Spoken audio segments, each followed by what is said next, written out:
Salut, heureux de vous retrouver dans ma chaîne Histoire du Soir. Salam alaikum wa marhaban bikum. Aujourd'hui, je vais extrapoler et je vais vous raconter une histoire futuriste, ce qu'on appelle un peu la science-fiction. Donc, mon histoire se passe en l'an et en l'année 2030. Donc, presque vers 10 ans de l'année où nous sommes. Et voilà, je fais un rêve éveillé et je me vois invité par un ami qui habite au Japon. Et je me vois dans ce pays, et plus précisément dans la ville de Tokyo, le pays du Japon en l'an 2030 est le premier pays développé et la première puissance économique. Donc, Tokyo, la ville de Tokyo, est l'image de cette grande puissance économique. Et voilà ce qui se passe et ce qui se manifeste et ce qui se voit dans cette ville est grandiose, avec une haute technologie, avec une robotisation à l'extrême. Et dans cette ruée et dans cet essor et dans ce développement extraordinaire que je vois dans cette année 2030, tout est robotisé, comme je disais, et beaucoup de métiers traditionnels vont disparaître. Le métier d'instituteur, de professeur va disparaître et sera remplacé par un robot éducatif. Le métier de médecin aussi, il sera remplacé par un robot médical. Donc, vous allez avoir votre instruction, vos renseignements, vos informations, vos études à travers un robot éducatif placé chez vous. Aussi, un qui vous parle et qui communique avec vous.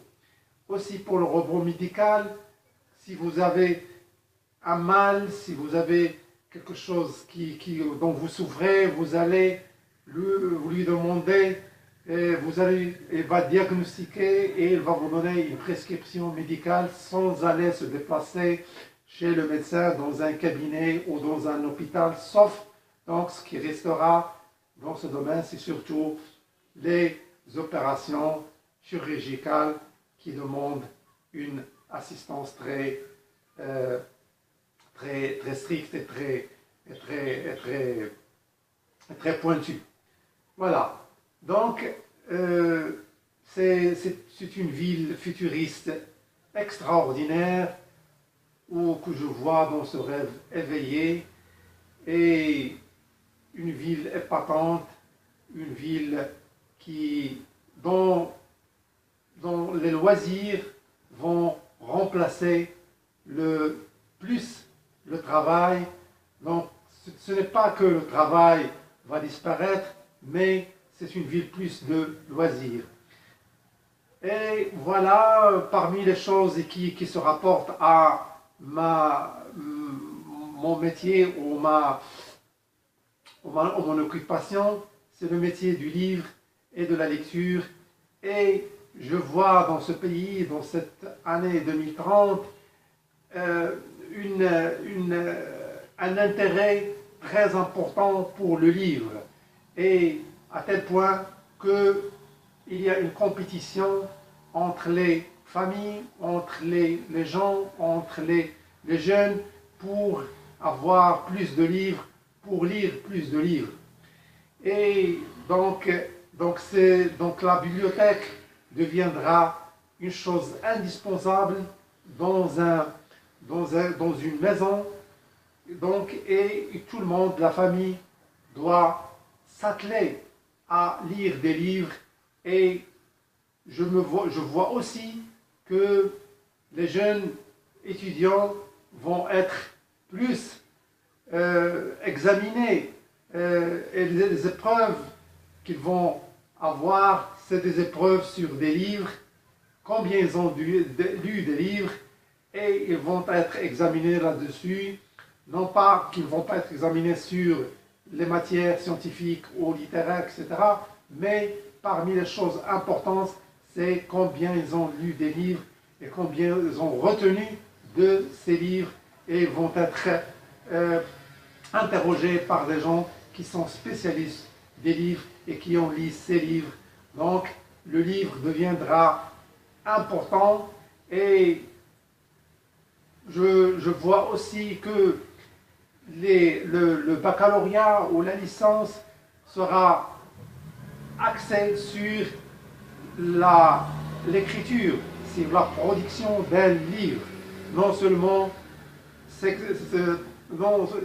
être examiné dans des matières scientifiques ou littéraires, mais il faut produire un livre qui sera lu et qui sera placé dans la vie scientifique, et qui sera parmi les livres produits dans différents domaines. Donc, voilà, en plus de cela, nous sommes dans la compétition mondiale, et je vois dans l'an 2030, comme je l'ai dit, c'est une société de culture, et je ne vois plus des stades de foot pleins de gens qui crient pour telle ou telle équipe, mais c'est des stades qui sont pleins pour voir une pièce théâtrale. Donc c'est une pièce qui sera placée dans ce terrain, dans la pelouse, et ce stade sera rempli par des gens qui verront cette pièce théâtrale. Donc c'est une société de culture, c'est une société de livres, c'est une société de lecture dont j'aimerais beaucoup y être et en avoir aussi dans nos pays arabes. Mais voilà, quand je parle donc c'est un rêve éveillé que j'ai fait, et quand je parle de cela, en 2030, quels seront nos pays arabes? Comment ils seront pays? Est-ce qu'ils seront de la même façon? Leur apparence seront de la même façon? Alors, nous serons dans la queue des pays développés économiques, et nous serons toujours dépendants des autres pays comme le Japon, peut-être l'Amérique et l'Allemagne, ou d'autres pays qui ont fait de ces études futuristes et des études de la technologie une importance radicale et indispensable. Voilà, je veux clore avec... donc, si nous continuons à penser comme le dit Einstein, nous n'allons pas résoudre nos problèmes. Si nous continuons à pas penser de la même façon, si nous continuons à s'acharner avec le même mode de pensée, nous n'allons pas évoluer, plutôt nous allons reculer par rapport à d'autres pays comme le Japon.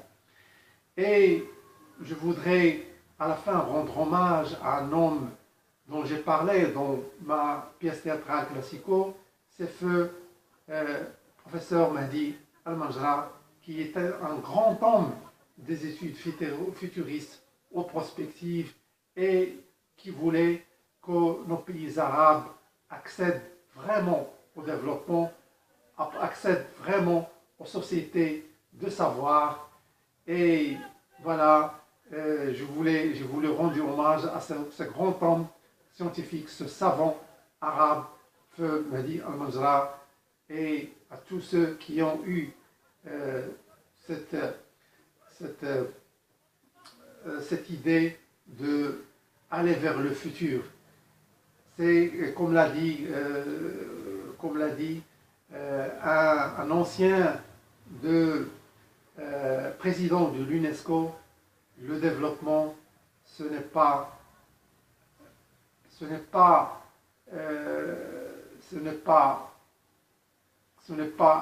passer du passé au futur, mais c'est de créer le futur.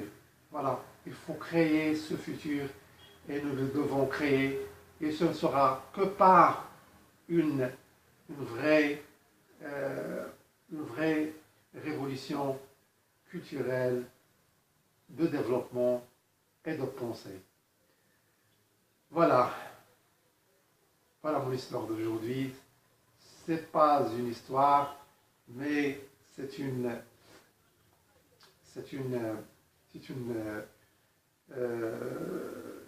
idée que je voulais vous passer, et j'aimerais bien, j'espère que le message est passé. Merci beaucoup et à très bientôt.